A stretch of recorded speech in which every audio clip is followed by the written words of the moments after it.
Hello everyone. आज हम class 6 के चैप्टर नंबर 10 को देखेंगे। चैप्टर नंबर 10 है गति एवं दूरियों के मापन। गति एवं दूरियों के मापन।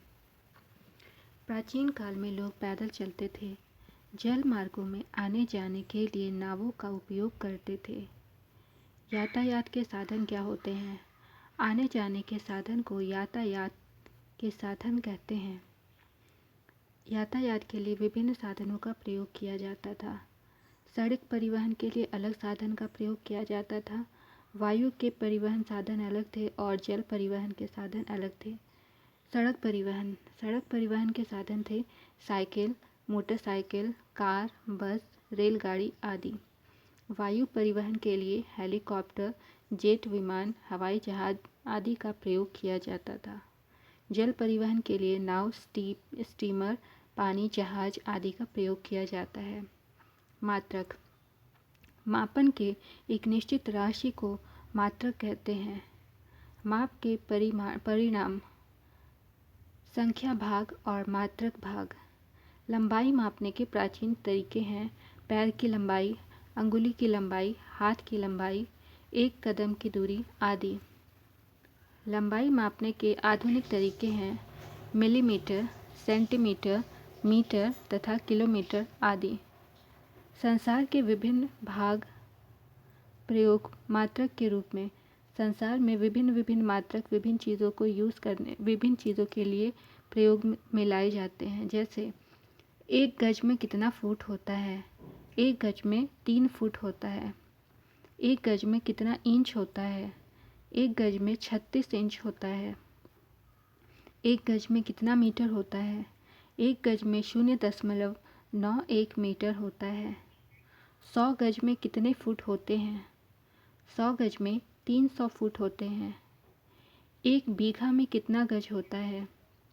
एक बीघा में 965 गज होता है। एक बीघा में ये जो गज है ये अलग अलग राज्यों के लिए अलग अलग इसका पैमाना तय है। एक गज में कितने स्क्वायर फुट होता है? एक गज में 9 स्क्वायर फुट होता है। फुट क्या है? फीट और फुट एक लंबाई की इकाई होती है जिसे शाही और अमेरिकी प्रथागत प्रणालियों द्वारा मान्यता प्राप्त है। साल 1959 में दोनों इकाइयों को अंतर्राष्ट्रीय समझौते द्वारा 0.3048 मीटर के बराबर माना गया है।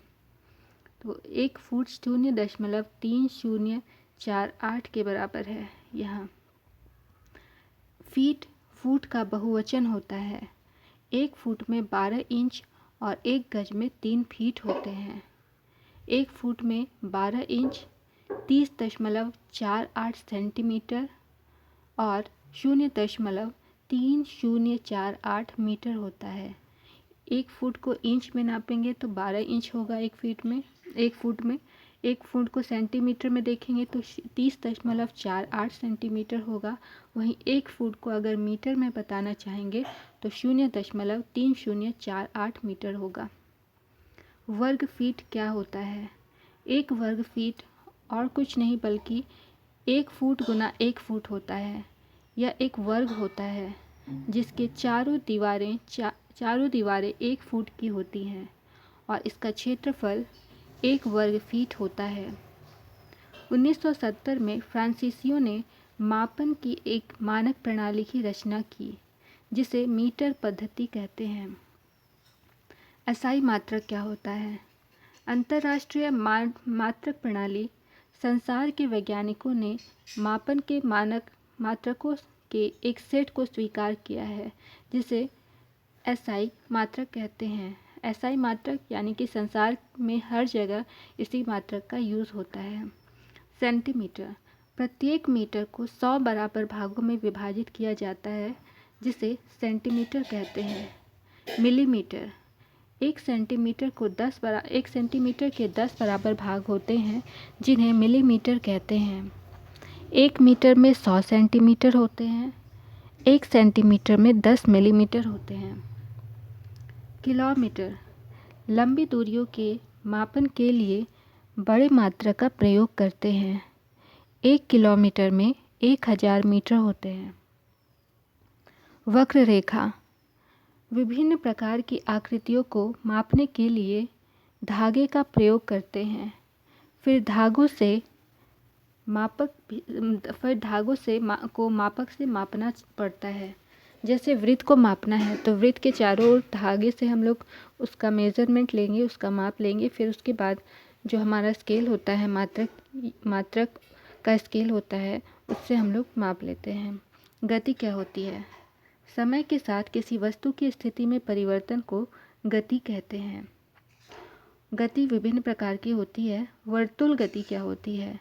जब कोई वस्तु किसी वृत्ताकार मार्ग पर गति करती है तो इसे वस्तु की वर्तुल गति कहा जाता है। जैसे घड़ी की सुई, पंखे की पंखुड़ियाँ आदि।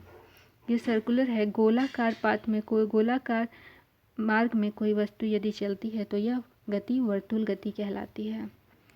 आवर्ती गति जब कोई वस्तु एक निश्चित पथ पर गतिमान हो तथा t एक निश्चित समय अंतराल के बाद बार बार पूर्व गति को दोहराती है तो इस प्रकार की गति को आवर्ती गति कहते हैं। जैसे पृथ्वी को सूर्य के चारों ओर परिक्रमा करने में 365 दिन का समय लगता है तथा इतने समय अंतराल के बाद अपनी पूर्व गति को दोहराती है। अतः 365.5 दिन उसका आवर्तकाल है। यानी पृथ्वी हमारा सूर्य के चारों ओर हमारी पृथ्वी परिक्रमा करती है तो एक बार परिक्रमा करने में उसे 365.5 दिन का समय लगता है। तो ये 365.5 दिन उसका आवर्तकाल कहलाता है। दूसरा एग्जाम्पल है, घड़ी की सुइयों की गति व घड़ी के पेंडुलम की गति भी आवर्ती गति है। घड़ी की सुइयां भी एक निश्चित समय में घूमती हैं, पेंडुलम भी एक निश्चित समय पर दोलित होता है। तो ये हमारा आवर्तकाल का उदाहरण है। झूले में झूलना और अणुओं के परमाणुओं के कंपन भी आवर्ती गति है।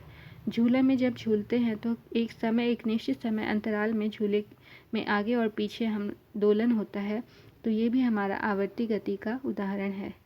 हृदय का धड़कना भी आवर्ती गति का उदाहरण है। हृदय 1 मिनट में 72 बार धड़कता है, अगले दूसरे मिनट में भी 72 बार धड़कता है। तो एक निश्चित समय अंतराल में हर एक मिनट में वह 72 बार धड़कता है। तो यह भी आवर्ती गति का उदाहरण है। अगली गति है घूर्णन गति। जब कोई वस्तु अपने अक्ष पर गति करती है तो इसे घूर्णन गति कहते हैं। जैसे पृथ्वी के चारों ओर चंद्रमा द्वारा गति करना।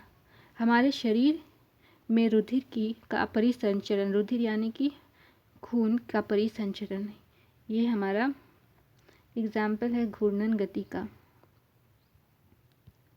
तो साथियों, ये थी हमारी आज की क्लास। Thank you for watching. Bye bye.